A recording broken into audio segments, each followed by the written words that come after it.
We shouldn't dive in. We should jump in feet first, where at least if there's anything sharp, we won't be damaged too bad. Have you ever done a cannonball? Is that your kind of thing if you're in a pool?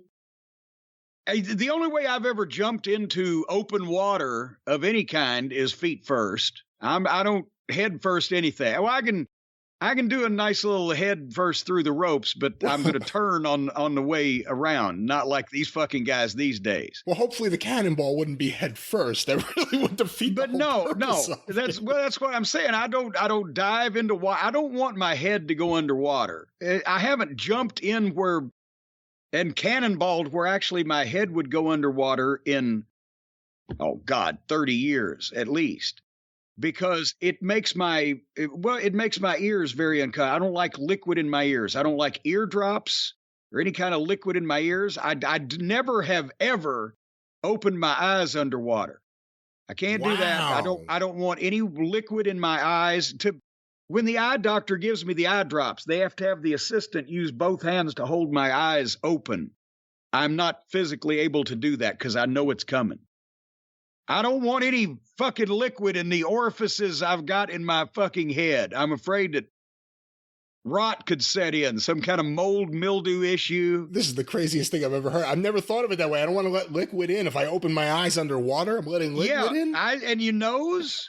And I've had problems with nosebleeds. I was a very fragile child.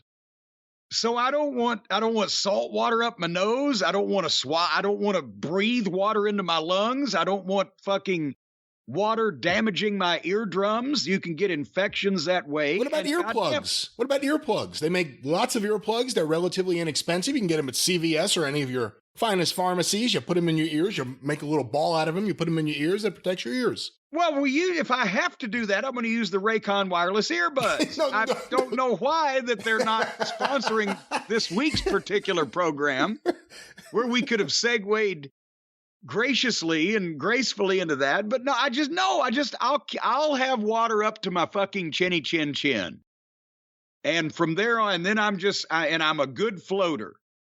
I can swim, not for speed, but for self-preservation. How could you swim if you don't want to get any part of your face underwater? What kind of swimming are you doing exactly? I can swim to get from one place to another as far as I'm ever going to be out in the middle of fucking water. I can swim to whatever solid surface, whether it be a boat or shore or whatever, and without sticking my head underwater. And I'm a real good floater. And I got a heck of a dog paddle. And I prefer to swim on my back. I'm kicking my legs are the strongest part of my anatomy. And I'm doing the little thing with my hands where I'm propelling myself along. I got my head out. I can see what's going on up above me. But then you got to worry about the fucking sharks and everything down below, which is why I don't go into open water much deeper than my waist or so. You can get in trouble that way. Have you ever been to a water park? Been to, yes. Have you ever gone on any of the rides? I went down one water slide one time, and I said, fuck that whole goddamn thing. I thought I was going to die. It went round and up and down and over, and now I'm taking in water. She's taking in water, Captain.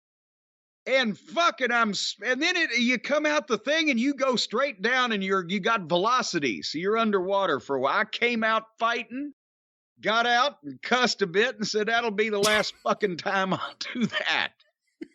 And it has been. All right. There you go. I liked my slide I had when I was a kid. It was about 5 feet tall and you could slide down and land on your feet and stand up and go about your business. What about a swing set? Did you like a swing set? I like the swing set. Just a swinging. I like the swing set. What about the seesaw? Did you like the seesaw? I not only had, the thing is, I was a portly child, and a lot of people couldn't saw me once I'd seen them. But I liked the swing set, and also I had I'll have you know, a tire swing hanging from a maple tree that is not here anymore. This was 50 years ago.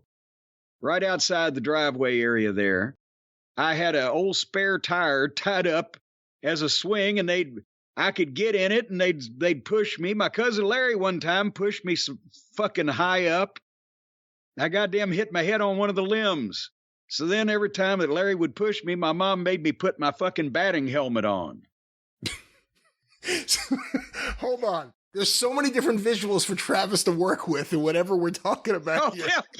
There'll be a portfolio of artwork on this program.